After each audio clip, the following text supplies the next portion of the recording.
Hello everyone, welcome back to my YouTube channel Let's Study Physical Education. Hey students, how are you? I hope you all are fine. So dear students, आज की हम अपनी इस video में पढ़ने वाले एक न्यू टॉपिक। हमारा आज का जो टॉपिक रहेगा वो रहेगा वाइटामिन्स। वाइटामिन्स एक ऐसा टॉपिक है जो हर टाइप के एग्जाम में, फिजिकल एजुकेशन के हर टाइप के एग्जाम में आपको बहुत ज़्यादा हेल्पफुल होगा। सो ये जो टॉपिक है ये एक गवर्नमेंट प्रिपरेशन आप किसी भी एग्ज़ाम की कर रहे हो, टेट हो गए, सेट हो गए, नेट हो गए या टीजीटी पीजीटी, आपके सब एग्ज़ाम में ये हेल्प करेगा। सो हम अपना आज का टॉपिक स्टार्ट कर दें, वाइटामिन्स। सो डियर, आज का हम अपना टॉपिक स्टार्ट करते हैं। हमारा टॉपिक है आज का वाइटामिन्स। ये टॉपिक हमारे हर टाइप के गवर्नमेंट एग्ज़ाम हो, आपके टेट हो, सेट हो, नेट हो, टीजीटी पीजीटी, या आप स्कूल के 11th-12th की बुक के एग्ज़ाम दे रहे हो, कॉलेज के हो, आपको हर चीज़ में ये हेल्प करेगा। सो बेसिकली हम देखते हैं वाइटामिन्स क्या होते हैं। वाइटामिन्स जो हमारे होते हैं वो मिलके बनते हैं कार्बन से, ठीक है, जो हमारी नॉर्मल बॉडी को वर्क करने में हेल्प करते हैं, ठीक है। अगर हम देखें, हम अपने फूड में carbohydrates, fat, protein, vitamins, minerals, ये हम न्यूट्रिशन को इनटेक करते हैं। ये हमारे न्यूट्रिएंट फूड होते हैं जो हमारी बॉडी को एनर्जी देने में हेल्प करते हैं। सो अगर हम बात करें कि हमारी बॉडी में कितने वाइटामिन्स पाए जाते हैं, तो हमारी बॉडी में टोटल वाइटामिन्स पाए जाते हैं 13, जो हमारी बॉडी की growth, development, all round development में हेल्प करते हैं। तो हम उनका ही डिवीज़न आगे देखेंगे कि ये जो थर्टीन वाइटामिन्स हैं ये कैसे फर्दर डिवाइडेड है। ओके, तो जो हमारे वाइटामिन्स होते हैं वो हमारे 2 पार्ट्स में डिवाइड होते हैं। एक होते हैं वाटर सॉल्युबल वाइटामिन्स, एक होते हैं फैट सॉल्युबल वाइटामिन्स। जो वाटर सॉल्युबल वाइटामिन्स होते हैं उनको वाटर सॉल्युबल वाइटामिन्स इसलिए बोलते हैं क्योंकि वो हमारी बॉडी में ईजिली वाटर में सॉल्युबल हो जाते हैं, मतलब मिक्स हो जाते हैं, ठीक है। और जो हमारे फैट सॉल्युबल होते हैं वो हमारे फैट में ईजिली मिक्स हो जाते हैं, इसलिए इनको water soluble and second one is fat soluble vitamins बोलते हैं। अगर हम वाटर सॉल्युबल वाइटामिन्स की बात करें तो हमारी बॉडी में सिर्फ 2 वाइटामिन्स ऐसे होते हैं जो वाटर सॉल्युबल होते हैं। First one is vitamin B and second one is vitamin C, ठीक है। फर्दर जो हमारे वाइटामिन्स हैं like vitamin A, vitamin D, vitamin E and vitamin K, ये हमारे होते हैं फैट सॉल्युबल वाइटामिन्स। अभी हम लोग इनको देखते हैं। हमने जो ये वाइटामिन्स पढ़ रहे हैं, हम इसको ना गवर्नमेंट जॉब की प्रिपरेशन की तरीके से पढ़ रहे हैं कि उसमें जो जो चीज़ें हमसे पूछी जाती है हम जस्ट उनके बारे में पढ़ेंगे, ठीक है। हम लोग बात करते हैं फैट सॉल्युबल वाइटामिन्स। तो फैट सॉल्युबल वाइटामिन्स हमारे होते हैं ए, डी, ई एंड के, ठीक है। सो फर्स्ट ऑफ ऑल हम देखते हैं विटामिन ए। विटामिन ए का जो हमारा केमिकल नेम होता है उसको बोलते हैं हम रेटिनॉल, ठीक है। अगर आपसे एग्जाम में क्वेश्चन यहीं से आता है कि विटामिन नेम, विटामिन ए या फिर किसी और भी विटामिन का अगर आपसे केमिकल नेम पूछा जाए तो वो आपको याद होना ज़रूरी है, ठीक है। तो विटामिन ए का केमिकल नेम क्या होता है? रेटिनॉल। अब हम बात करते हैं कि किस चीज़ में पाया जाता है। जो विटामिन ए है ये हमें मिलता है कोड लिवर ऑयल में, मिल्क, एग्स, डेयरी प्रोडक्ट्स जितने भी होते हैं और कैरेट में, ठीक है। अगर आपको इन चीज़ों की नॉलेज होगी ना तो आप ना अपनी हेल्थ को भी फिट रख सकते हैं। फॉर एग्जांपल कि अगर आपकी बॉडी में किसी विटामिन्स की कमी हो जाती है तो अगर आपको पता है कि हम किस फूड मटेरियल से हम इस विटामिन को इनटेक कर सकते हैं तो आप उसको अपनी डाइट में वो फूड ऐड कर लीजिए। फॉर एग्जांपल लाइक अगर किसी की बॉडी में विटामिन ए की कमी है तो आप उनको सजेस्ट कर सकते हैं कि आप ये फूड इनटेक कीजिए ताकि आप अपने जो डेफिशिएंसी है बॉडी में उसको कंप्लीट कर सकें। ओके, नाउ नेक्स्ट हम बात करते हैं कि विटामिन ए की डेफिशिएंसी से हमारी बॉडी में कौन सी डिसीज़ हो जाती है। तो विटामिन ए की जब कमी होती है ह्यूमन बींग्स की बॉडी में तो उनसे हमको जो डिसीज़ होती है, फर्स्ट वन इज़ है ये नाइट ब्लाइंडनेस, कि बंदे को ना दिखना बंद हो जाता है। जो दिखना बंद होने की बीमारी होती है ना ये हमेशा बॉडी में विटामिन ए की कमी से होती है, ठीक है। सेकंड होती है केरेटोमैलेशिया, ठीक है, ये एक डेफिशिएंसी है जो भी विटामिन ए की कमी से होती है। एंड थर्ड होती है हमारी इर्रेगुलर ग्रोथ ऑफ टीथ, कि जो हमारे दांतों की ग्रोथ होती है वो इर्रेगुलर होती है, सही तरीके से दांतों की ग्रोथ नहीं हो पाती है, वो भी विटामिन ए की कमी से होती है, ठीक है। अगर हम बात करें कि विटामिन ए हेल्प किस चीज़ में करता है, हमारी बॉडी में क्या क्या चीज़ों में हेल्प करता है, तो वो होता है कि prevent drying of the skin, की जो हमारी स्किन है उसको ड्राई होने से बचाता है। सेकंड की नाइट विज़न, कि हमें रात में जैसे लोगों को दिखना बंद हो जाता है तो उसमें हेल्प करता है कि लोगों को अच्छे से दिखे। अगर विटामिन ए की हमारी बॉडी में कंप्लीट मात्रा हमारी बॉडी में है तो हमें नाइट ब्लाइंडनेस या फिर विज़न से रिलेटेड कोई भी प्रॉब्लम नहीं हो सकती है, ठीक है। हमारे इम्यून सिस्टम को मेंटेन करके रखता है हमारा विटामिन ए। ओके, नेक्स्ट हम बात करते हैं विटामिन डी। विटामिन डी का केमिकल नेम हमारा होता है, विटामिन डी के बेसिकली 3 केमिकल नेम होते हैं। एक होता है हमारा अर्गो कैल्सीफेरॉल, सेकंड होता है कैल्सीफेरॉल जिसको हम D20 भी बोलते हैं, एंड थर्ड होता है कोले कैल्सीफेरॉल जिसको D3 बोलते हैं। सॉरी, ये D20 नहीं है, ये D2 है, लिखने में मिस्टेक हो गया, थोड़ा इसको करेक्शन कर लेना। फर्स्ट होता है अर्गो कैल्सीफेरॉल, सेकंड होता है कैल्सीफेरॉल जिसको D2 के नाम से जानते हैं, देन थर्ड होता है हमारा कोले कैल्सीफेरॉल जिसको D3 बोलते हैं। ओके, ठीक है। अगर हम बात करें ये हमें किस चीज़ से मिलते हैं, तो हमें मिलते हैं चीज़ से, बटर से, fish liver oil and sunlight. क्योंकि बेसिकली आपने देखा होगा मोस्टली कहते हैं ना कि विटामिन की सुबह की धूप लेनी चाहिए, विटामिन डी मिलता है, ठीक है। अगर हम वैसे तो जो हमारी सनलाइट होती है वो हमें ऑल टाइम विटामिन डी देती है, बट एक्चुअली क्या होता है मॉर्निंग की अगर हम ले तो ज़्यादा बेटर है। जो आफ्टरनून एंड इवनिंग की होती है, जो आफ्टरनून होता है उसमें ना वो यूवी रेज जो होती हैं वो ज़्यादा हार्म करती हैं, ईजिली डायरेक्टली अप्लाई होती है। लेकिन जो मॉर्निंग का जो सन होता है अगर उसको देखो तो ज़्यादा अच्छे से विटामिन डी मिलता है, और अपने आप को हो सके तो आफ्टरनून में सन से प्रोटेक्ट करके रखना चाहिए, क्योंकि फिर उस टाइम पे जो हमारी यूवी रेज है वो हमारे को हमारी स्किन प्रॉब्लम भी हो सकती है। ओके, अगर हम इसकी डेफिशिएंसी की बात करें तो कि विटामिन डी से क्या डेफिशिएंसी होती है, तो रिकेट्स, बेसिकली रिकेट्स, सेकंड होती है ओस्टियोमैलेशिया एंड ओस्टियोपोरोसिस। जो ओस्टियोपोरोसिस होती है वो बोन डिसीज होती है, कि जो हमारी बोन्स होती है ना वो वीक हो जाती है, ठीक है। अगर हम वर्क की बात करें तो ये हमारी बॉडी में हेल्प करता है कि बोन्स और टीथ की फॉर्मेशन करने में, बनाने में, कि हमारी बॉडी की बोन्स को बनाने में और टीथ को बनाने में विटामिन डी हेल्प करता है। ओके, थर्ड हम बात करते हैं विटामिन ई की। हमारा विटामिन ई होता है, उसका हमारा केमिकल नेम है टोकोफेरॉल। ओके, याद रखना विटामिन ई का केमिकल नेम क्या होता है, टोकोफेरॉल। ये हमें किससे पाया मिलता है, तो ये मिलता है व्हीट से, वेजिटेबल ऑयल से, butter, milk, whole grains, corn, nuts, green vegetables. Okay, अगर हम डेफिशिएंसी की बात करें विटामिन ई, तो इसकी डेफिशिएंसी की वजह से क्या होता है, एक तो मसल्स वीक हो जाती है, सेकंड क्या होता है कि हमारी बॉडी को poor transmission of nerve impulse, की हमारी जो ब्रेन में नर्व्स होती है, नर्वस सिस्टम होता है, वो हमारी बॉडी को जो सिग्नल देता है मसल्स को, वो जो ट्रांसमिशन होता है उसका सिग्नल देने का, वो पुअर हो जाता है। ओके, नेक्स्ट अगर इसके वर्क की बात करें, ये हेल्प किस चीज़ में करता है, तो ये हमारी जो सेल की मेम्ब्रेन होती है उसको प्रोटेक्ट करके रखता है, ठीक है। सेकंड जो ये हमारी बॉडी में आरबीसी होती हैं, जो रेड ब्लड सेल्स होती हैं, उसकी फॉर्मेशन करने में हेल्प करता है। नेक्स्ट हमारा है विटामिन के। विटामिन के का केमिकल नेम है फाइलेक्यूनिन, ठीक है।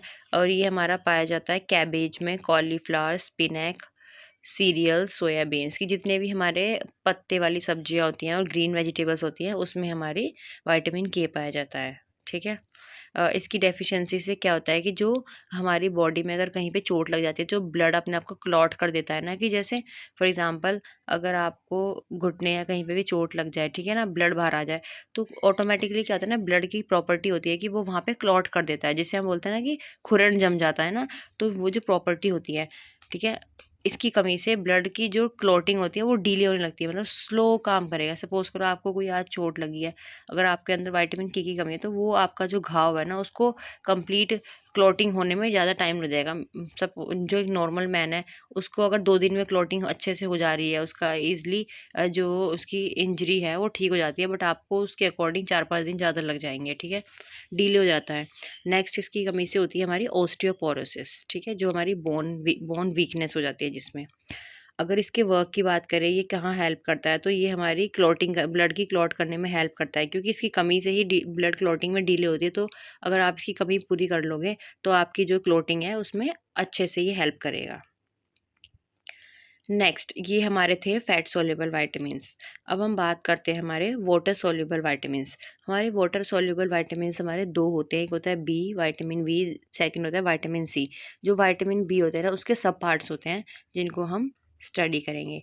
विटामिन बी होता है वो काफ़ी फर्दर पार्ट्स में डिवाइड होता है। फॉर एग्जांपल सबसे पहले होता है हमारा विटामिन बी 1। बी 1 जो विटामिन होता है उसका केमिकल नेम होता है थायमीन। इसको क्या बोलते हैं हम? थायमीन।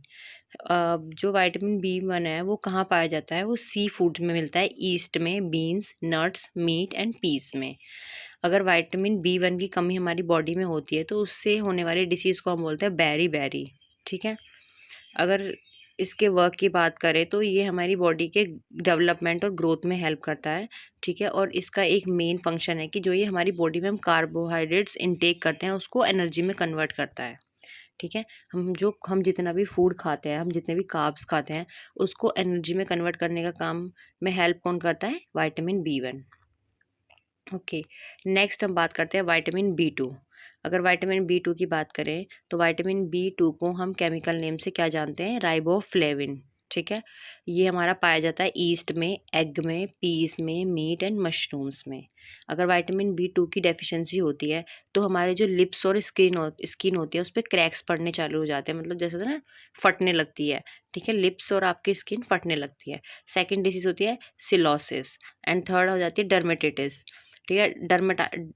डर्मेटाइटिस जो डिसीज़ होती है, इसको ये स्किन रिलेटेड डिसीज़ होती है। ठीक है। और एक होती है हमारी इन्फ्लेमेशन ऑफ टंग। जो हमारी टंग होती है उस पे इन्फ्लेमेशन होनी स्टार्ट हो जाती है। इन्फ्लेमेशन मीन्स होता है कि आपकी जलन हो जाती है, सूजन होने लगती है, रेडनेस होने लगती है, सोरनेस होने लगती है और पेन होने लगता है। ओके। अगर इसकी हम वर्क की बात करें तो विटामिन बी 2 हमारी बॉडी की ग्रोथ में हेल्प करता है बेसिकली, और साथ साथ में जो हमारी आरबीसीज होती है, रेड ब्लड सेल्स, उसको प्रोड्यूस करने में हेल्प करता है। ठीक है। ओके। नेक्स्ट हमारा है विटामिन बी 3। विटामिन बी 3 का केमिकल नेम होता है नियासिन। ठीक है। ये पाया जाता है हमारा सीरियल्स में, tomato, potatoes, meat and fish में। जो विटामिन बी 3 होता है ना, इसको हम इसकी डेफिशिएंसी की वजह से होता है पेलेग्रा हो जाता है। ठीक है। लेकिन इसी वजह से जो विटामिन बी 3 होता है इसको हम पीपी विटामिन भी कहते हैं। मीन्स कि इसको बोलते हैं हम pellagra prevent vitamin. PP vitamin means हो गया पेलेग्रा प्रिवेंट वाइटामिन्स, क्योंकि इसकी डेफिशिएंसी की वजह से हमें पेलेग्रा बीमारी हो जाती है। और ये हेल्प क्या करता है? ये हमारी हेल्दी स्किन होने में हेल्प करता है। ठीक है। और डाइजेशन में हेल्प करता है एंड साथ साथ हमारे नर्वस सिस्टम को भी हेल्प करता है। ठीक है। और पेलेग्रा अगर इसकी कमी से होता है विटामिन बी 3 की वजह से, तो अगर हम इसकी कमी को अपनी बॉडी में पूरा कर लेंगे तो ये पेलेग्रा की बीमारी को भी प्रिवेंट करता है। देन इसीलिए इसको बोलते हैं PP vitamin, pellagra prevent vitamin. Next हमारा होता है विटामिन बी 5। ठीक है। बी 3 के बाद सीधे हमारा बी 5 होता है। बी 5 का हमें केमिकल नेम बोलते हैं पेंटोथेनिक एसिड। ओके। और ये हमारा पाया जाता है मीट में, सीरियल्स में, ग्रेन्स में, एग्स में, मिल्क में। देन इसकी डेफिशिएंसी की बात करें तो इसकी डेफिशिएंसी से हमें क्या होता है? हाइपोग्लाइसीमिया हो जाता है, एक स्लीप एपने की नींद आने में कमी हो जाती है, और पेरिस्थेसिया। ठीक है। और अगर हम इसके वर्क की बात करें तो ये क्या करता है? ये हमारे जो फैट होता है उसका ब्रेक डाउन करता है। फैट, कार्बोहाइड्रेट्स एंड प्रोटीन, इन तीनों का ब्रेक डाउन करता है और हमें एनर्जी प्रोवाइड करता है। जो हमारी बॉडी की सेल्स होती हैं उनको एनर्जी प्रोवाइड करता है, और साथ साथ ही हमारे आरबीसी के प्रोडक्शन में भी हेल्प करता है। विटामिन बी 6 की बात करें, विटामिन जो बी 6 होता है उसका जो केमिकल नेम है वो होता है पायरोक्सीडाइन। ओके। और ये हमारा पाया जाता है पॉर्क में, एग में, मिल्क में। और इसकी डेफिशिएंसी की बात करें तो विटामिन बी 6 की डेफिशिएंसी की वजह से हमें एनीमिया हो जाता है, पेरीफेरल हो जाता है, न्यूरोपैथी हो जाता है, डर्मेटाइटिस हो जाता है और स्लीप एपने। और ये हमारे किस चीज़ में हेल्प करता है? बेसिकली अगर आपने देखा होगा जितने भी बी विटामिन्स हैं वो हमारे एक आरबीसी प्रोडक्शन में हेल्प तो करते ही करते हैं, तो ये भी हमारे आरबीसी को फॉर्मेशन करने में हेल्प करता है। तो ये आप याद रखना, जो विटामिन बी है वो बेसिकली आरबीसी के प्रोडक्शन में बहुत हेल्प करते हैं। नेक्स्ट है हमारे विटामिन बी 7। हमारे बी 7 जो विटामिन है उसका केमिकल नेम है बायोटिन। और ये हमारा पाया जाता है वेजिटेबल्स में, सीरियल्स में, नट्स में, ईस्ट में। ठीक है। इसकी जब डेफिशिएंसी होती है तो बॉडी में क्या होता है कि जो हमारी ना इम्पेयर्ड ग्रोथ होती है, किसकी? लाइक स्किन की, हेयर की, नेल की, बॉडी के जितने भी पार्ट्स होते हैं ना, तो इनकी इम्पेयर्ड ग्रोथ होती है, मतलब अच्छे से ग्रोथ नहीं हो पाती। ठीक है। और ये हेल्प किस में करता है? ये हेल्दी स्किन होने में, हेयर और नेल्स के हेल्दी होने में हेल्प करता है, क्योंकि जिस चीज़ की डेफिशिएंसी विटामिन की वजह से होती है तो वो उसी चीज़ को प्रिवेंट करता है। अगर विटामिन B7 की कमी पूरी हो जाए तो हमारी स्किन हेल्दी रहती है, हेयर, नेल सब कुछ हेल्दी रहते हैं। ओके, नेक्स्ट हमारा विटामिन होता है विटामिन B9। जो विटामिन B9 होता है इसका केमिकल नेम होता है हमारा फॉलिक एसिड। ठीक है, ये पाया जाता है हमारा सी फूड में, डार्क ग्रीन लीफी वेजिटेबल्स में, बीन्स में और सनफ्लावर सीड्स में। बेसिकली इसकी डेफिशिएंसी की वजह से एक ही चीज़ होती है, जो प्रेग्नेंट वुमेन होती है ना, उनको उनके जो बेबी प्रोडक्शन होता है उसमें चीज़ में डिफेक्ट आ जाता है। ठीक है ना, जो प्रेग्नेंट वुमेन होती है वो जब बेबी प्रोड्यूस करती है तो उस प्रोसेस में उनमें डिफेक्ट हो जाता है। ठीक है, तो ये ज़्यादातर जो विटामिन B9 होता है ये प्रेग्नेंट वीमेंस को इफ़ेक्ट करता है। इसकी हेल्प, अगर इसके वर्क की बात करें तो ये हमारे RBC प्रोडक्शन में हेल्प करता है, सिंथेसिस और DNA, क्योंकि DNA के बनने में, सिंथेसिस होने में, DNA के बनने में हेल्प करता है, और प्रिवेंशन ऑफ बर्थ डिफेक्ट्स की, अगर बेबी प्रोड्यूस होता है किसी को भी तो उसके अंदर जो डिफेक्ट्स हो सकते हैं, ठीक है, वो किसकी वजह से हो सकते हैं, B9 की कमी की वजह से हो सकते हैं। लेकिन अगर उसी को प्रिवेंट कौन करता है, विटामिन B9। ठीक है, अगर आपने मोस्टली देखा होगा कि कोई बेबी है जो नॉर्मल पैदा नहीं हुआ, एबनॉर्मल पैदा हुआ है, उसके अंदर कोई डिफेक्ट्स हैं, तो वो किसकी कमी से होते हैं, विटामिन B9 की कमी से। ओके, नेक्स्ट हमारा है विटामिन B12 जो 9 विटामिन है उसका केमिकल नेम क्या होता है, कोबलामिन। ठीक है, ये हमारा पाया जाता है फिश में, एग में, मिल्क एंड मीट में। इसकी डेफिशिएंसी की वजह से क्या होता है, एक तो हमारी स्किन येलो हो जाती है, हमारे मुंह में छाले पड़ जाते हैं, ब्लिस्टर इन माउथ, ठीक है ना, मुंह के अंदर छाले पड़ना, हमारी मेमोरी लॉस हो सकती है, और एनीमिया डिसीज हो जाती है, एनीमिया। ओके, इसके वर्क की बात करें तो ये सेम बी जो विटामिन पूरा है वो हेल्प करता है, सबसे पहले प्राइम हेल्प करता है RBC प्रोडक्शन में, सेकंड ये हेल्प करता है हमारा हेल्दी नर्वस सिस्टम में। ओके, सो डियर, ये हमारे फिनिश हो गए विटामिन B। ठीक है, लास्ट हमारा बचता है जो है विटामिन C। ठीक है, विटामिन C का केमिकल नेम क्या है, एस्कॉर्बिक एसिड। ये हमें पाया जाता है सिट्रस फूड में, टोमेटोज में, आंवला, बेसिकली ये हमारे खट्टे फूड्स में पाया जाता है। इसकी डेफिशिएंसी की वजह से क्या होता है, स्कर्वी हो जाती है, स्कर्वी डिसीज हो जाती है। और ये हमें हेल्प किस चीज़ में करता है, हमारे लिगामेंट्स की मेंटेन, हमारे जो लिगामेंट्स होते हैं, टेंडन्स होते हैं, और अदर जितने भी हमारी बॉडी में सपोर्टिव टिश्यूज़ होते हैं, ठीक है, उनको मेंटेन करके रखता है। ठीक है, उनको प्रॉपर तरीके से फॉर्मेशन करके रखता है, उसमें हमारा विटामिन C हेल्प करता है। So thank you so much dear, आज की हमारी वीडियो में बस इतना ही था। ये इस देखो, अगर हम विटामिन्स को पढ़ें डीपली तो विटामिन्स में बहुत कुछ है, बट अगर हम एक एग्जाम पॉइंट ऑफ व्यू से पढ़े तो जितने क्वेश्चन हमसे पूछे जाते हैं उसके रिगार्डिंग मैंने आपको इस वीडियो में सब कुछ कवर कर दिया, क्योंकि जो बेसिकली क्वेश्चन आते हैं ना वो अदर नेम से आते हैं, डेफिशिएंसी डिसीज़ के नाम से आते हैं। तो आई होप कि आपको मेरी वीडियो आज की अच्छी लगी हो। अगर आपको ऐसे ही और न्यू वीडियोस देखनी है तो प्लीज़ कमेंट बॉक्स में कमेंट करना मत भूलना। And bye bye, take care, see you in the next video.